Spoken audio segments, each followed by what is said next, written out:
Welcome to Cycling Lifestyle.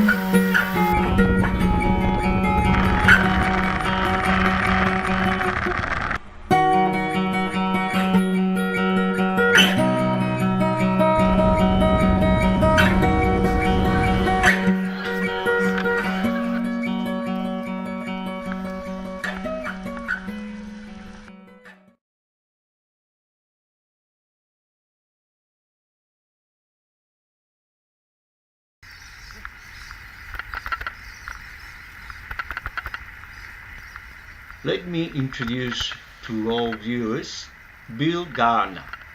Bill is 75 and he rides with me. Maybe not as often as we should, because Bill is retired from his trade as a carpenter and I work. But every now and then we get together and we ride. But before we tell the story of Bill, we should introduce the place where our friendship started. And this is the place. This is our meeting place.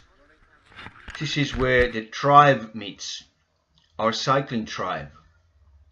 We get together for different reasons, but mainly to ride our bikes. This is where we share stories. This is where we have coffees, breakfast. This is where we plan long weekend rides interstate. Everything starts from here. This is where, as a group, we celebrate Christmas Day, New Year's Day, something I am sure a lot of cyclists will be familiar with. But for us, this place holds a special bond. We are all from different backgrounds, professions, trades, age groups, but we all share the passion of cycling. Many will be familiar with this, considering we all love riding in a group, not just for socializing, but also for safety reasons. But the main reason why we get together is to ride and keep fit. And this is what we do. Every morning there is a ride organized from here. 365 days. A different ride depending on the day of the week. Some people do 7 days, others, like me, 2 or 3. So let's go back to Bill Gardner's story. Bill was born on the 8th of July 1942. He was born in the middle of the Second World War. A different world back then. No TV, no internet, just a radio. And Brisbane looked a different place. Brisbane, where he was born, was a city immersed in the war. Thousands of American soldiers were stationed in Brisbane. General MacArthur was based at the old AMP building. There is the Story Bridge being built. So we can say that Bill was born and raised during very, very tough years. So going back to our ride on that day, a Sunday morning, spoke to Bill and invited him for a ride and told him I was interested in filming him and tell his story, past and present. And he agreed. So that is what I did. Turned up on that Sunday at 5:45 and it was miserably wet. And I said to myself, Bill is not going to turn up. But he did turn up. Bill was there like always, a man of his word. So we rode what is known among the group as Bill's ride, a mix of flat riding, hills, for about 60 kilometers in 2.25 hours. And you can see him now riding a very nasty and long hill at the back of Helensdale, where Wet and Wild is. And Bill has no problem reaching the top for the following descent.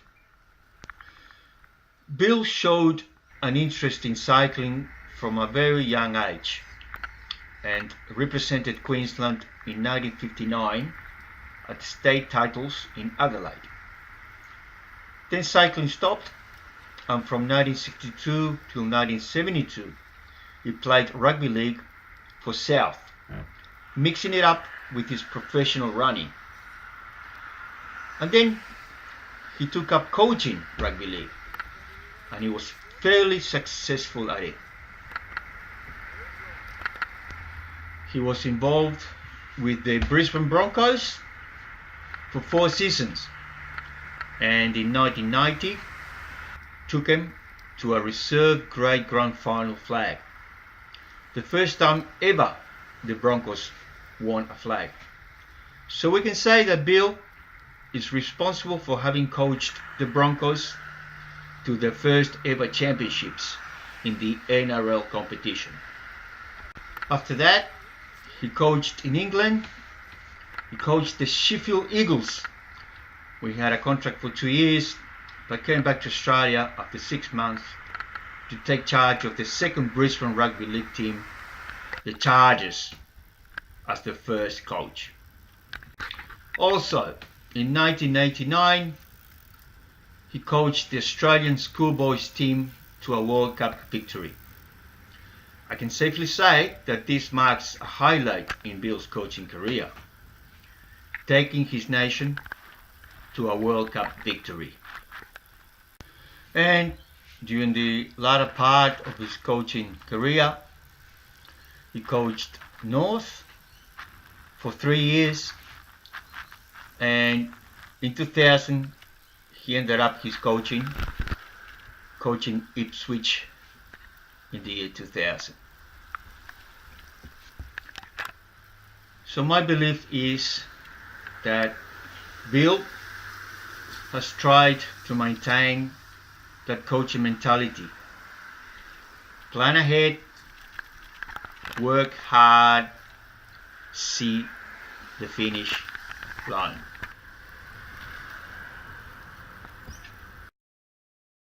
Okay, here I'm with Bill Gardner. He's kindly invited me to his home, and what I want to ask you, Bill, is as far as your cycling goes, just tell us what you do during the week, how many Ks, where you go, things of that nature.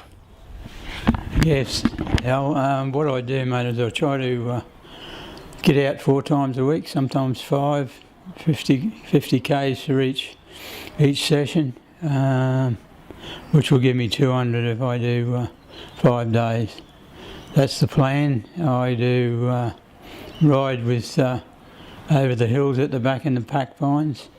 We do one night in that session, and then we.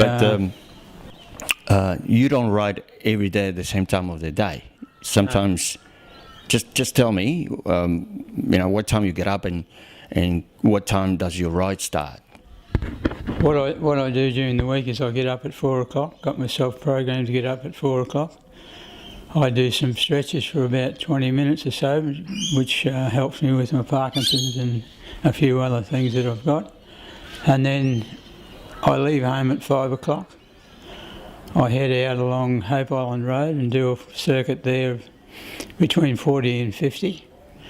I ride with the group like I did this morning, which is Friday morning. It's a little bit quicker, but that's what I need sometimes. So we're putting 200 Ks average a week? Yeah, I'd say between 170 and 200. 200, and over 4 days. and getting up at 4 o'clock in the morning, doing your stretches. Now, you mentioned your Parkinson. How do you think that it helps dealing with it, the cycling, or how do you kind of handle the cycling and the Parkinson? What adjustments did you have to make? I haven't made too much at the moment because they tell me if you try to stick to your own routines for as long as you can, it tends to ward off the Parkinson's as such. But so that's what I try to do. I just do my own routine. I go to the gym to help my body stay strong. I do that 2 days. I do that on a Tuesday and a Thursday. Wednesday I do Pilates for an hour, which I'm pretty sure has helped me with my routines. And then I don't do anything on Monday and Friday. I try to have rest days on Monday and Wednesday. Monday and Thursday is when I have days off. I don't ride at all and I don't go to the gym at all. So. Any particular diet that you're following? No, I don't. I just, whatever. Jane's a diabetic, so whatever she eats, I eat more or less. But I've never had a diet program. It is what it is. As long as I don't overeat, I'm fine. So basically, what's happening is you are keeping yourself fit. You are doing everything possible to manage the Parkinson, and that way it shows that it's also a mental thing, isn't it? It's kind of how you attack the little issues that we all have, really. Yeah, you're right there. That's the key to it with me is I got to adjust to it, make it do what I want it to do, not the other way around. So I just get out there and deal with it. Yep. And sometimes the boys are a bit quick for me, but I've got to handle that. Yep. If I drop off, I drop off, and I don't blame them. Once they go quick, that's up to them. Anyway, I think, Bill, that you're really an example to all of us. Really, I mean, at 75 and getting up 4 days a week, doing average 160, 200 kilometers, also introducing your stretching routine and things of that nature. I mean, it makes my sore knee really insignificant. So on that note, Bill, thank you very much for inviting me. Let's hope that this story is heard by some people, especially the ones that ride with us. Yeah. And as I said, thank you very much, mate. Okay, thanks, Al. Pleasure. You're going to show me what we've been doing when you do it, when you get it ready? Of course. And here is Bill in his running days, getting to the finish line. Steely look. Here is second in the middle. Store gift, legendary race. Bill Gardner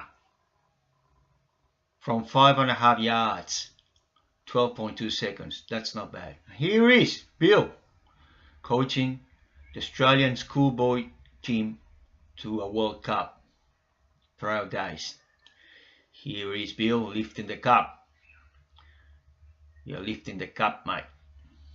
Well done. Student World Cup champion.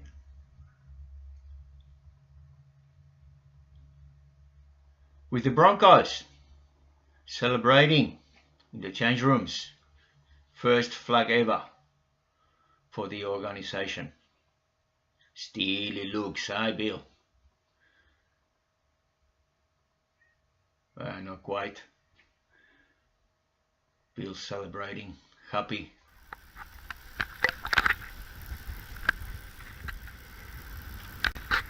So to finish it off, thank you very much, Bill, for inviting me to your home to tell your story. Thank you very much for having met your lovely wife. And what I will do now is put myself in the picture